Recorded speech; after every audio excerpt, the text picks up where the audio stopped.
No matter the scope of the movie, there will always be two constraints that every filmmaker will need to fight against: time and money. These two restrictions are also inextricably linked together. So let's use this video to unpack some examples of how these enemies of creativity raise their heads, and more importantly provide some solutions and problem-solving techniques that will allow you to defeat them and help create the film that you truly want to make. This video is sponsored by Squarespace, the easiest way to create a beautiful website. If you've ever tried to write a screenplay, direct a short film, or even come up with a concept for a YouTube video, you'll know the feeling of reading a phrase written on a page and then interpreting how that'll look in your head using your imagination. The thing is, there's often a huge gap between the idea of what you imagine your film will look like and actually shooting it and practically bringing it into existence. To craft the images you imagine in your head, you'll need a great degree of control over your shooting environment. After all, you'll need to control things like how the actors say the lines of dialogue, the locations you shoot in, and the way the shots are designed, framed, and lit. Controlling so many variables is a tricky thing. To get it all perfect, you need enough time to adequately prepare and execute your shoot. As you can imagine, this is where we run into problem number one: the reality that there's never enough time on a film set. Take cinematography as an example. It's a discipline that thrives on precision. Lighting setups, complex camera movements, and intricate blocking all take time. When you're rushed, compromises happen and shots don't always turn out as envisioned. You may say, well, what if we're able to extend the shoot schedule or time? Surely that'll give you ultimate control. Perhaps, but not necessarily. A great example is shooting an exterior scene in that soft, beautiful, cool light that you get naturally at dusk, after the sun has set. No matter how many resources you have, you'll always be limited to a shooting window of somewhere around 30 minutes. Shoot any earlier and you'll be filming with rays of direct sunset light. And film any later and all that beautiful ambient light would have disappeared into darkness. A lack of time will always create some kind of compromise, whether that is decreasing the amounts of shots you get, filming less takes, which gives actors and camera operators less time to perfect their performance, or compromising on continuity by shooting in less than ideal light. One of the biggest reasons that there's never enough time comes down to our second constraint: money. The size of your budget has a direct impact on the scope of your production, the gear you'll use, the number of performers, locations, and scale of the production design. It also impacts how many shoot days you can afford. Basically, money buys you time. However, the catch is that the more money you have, the higher the scope of the production quality you'll be expected to get out of the budget. Whether it's a local business asking you to make a promotional video, a commercial client, an artist, or a broadcaster funding a narrative production, they will want to set the budget to be the lowest it can realistically be, while still being able to produce the product. Whatever its size, film production is very rarely given a complete excess of resources. Filmmakers will always find a way to spend the budget, whether it means renting a more expensive location, hiring a larger camera kit, or funding additional crew members to speed up production. Time and money can't be separated. A great example of this is crew. The more crew you can afford, the larger gear setups you'll be able to pull off, and theoretically the quicker you'll be able to work.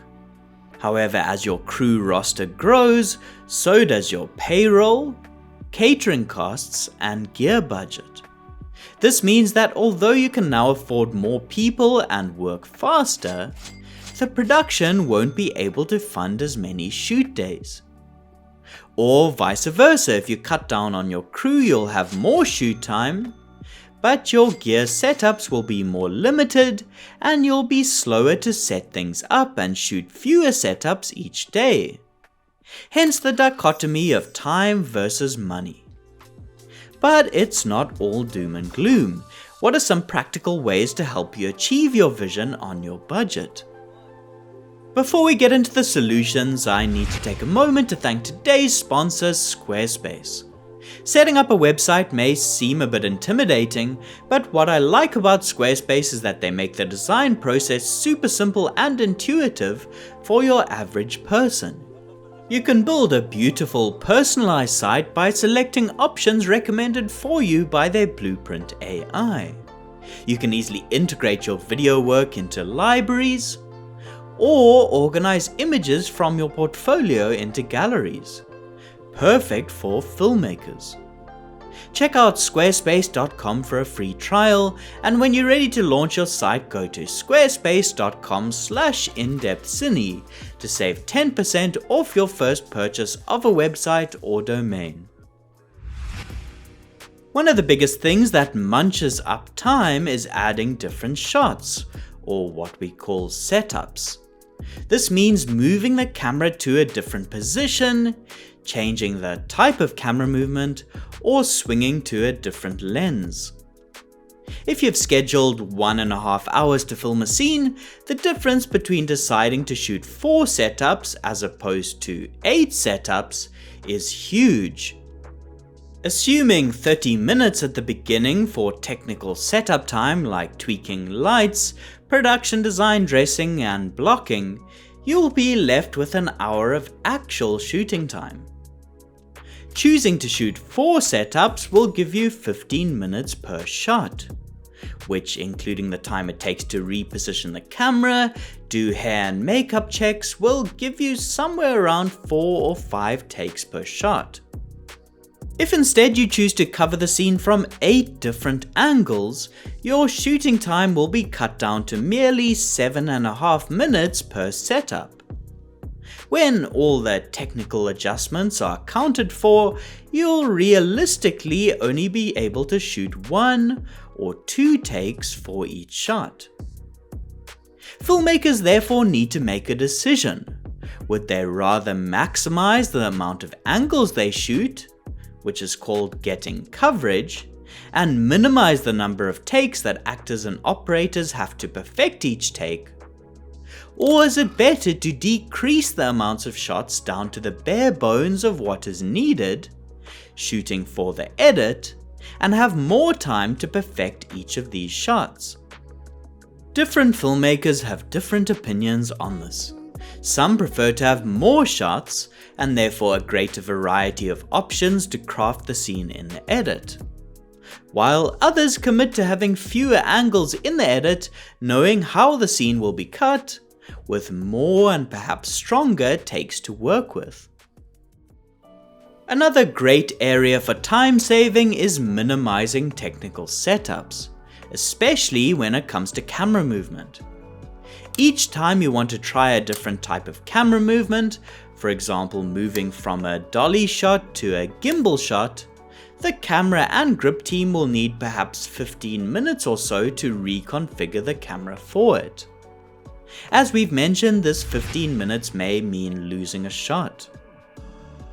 It may not always be possible, but trying to shoot as much as you can without constantly rebuilding the camera or laying new dolly tracks can help gain many extra shots throughout the shooting day.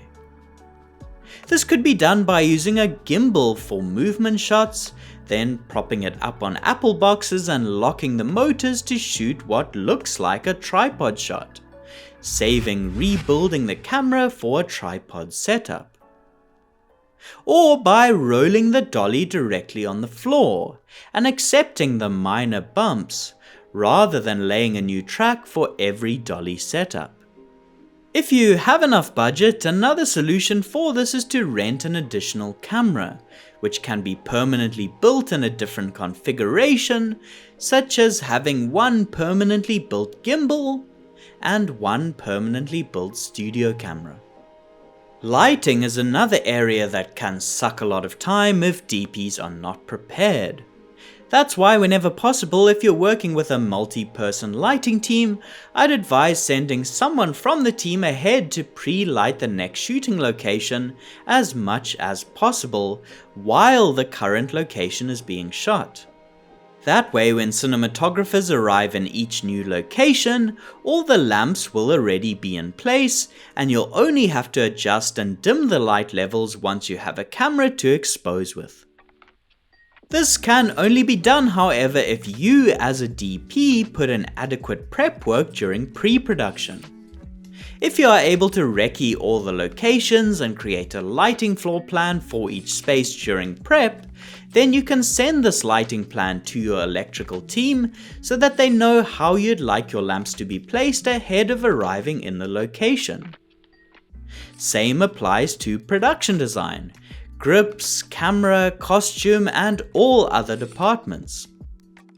Another aspect of prep which can help speed things along, especially for less experienced filmmakers, is making a storyboard or shot list ahead of shooting. Even if you have to drop or redesign shots on the day, having some kind of a plan will allow you to better be able to adapt and evaluate what the most important shots are. We all know the cliche phrase, just fix it in post, and how doing this is often not a good thing. Most cinematographers want to get as close as possible to the final image on set. However, sometimes sacrificing a small technical tweak, which can be corrected with software in post-production, may allow you to save time and get an extra shot. For example, perhaps there's a small camera wobble on the dolly or gimbal.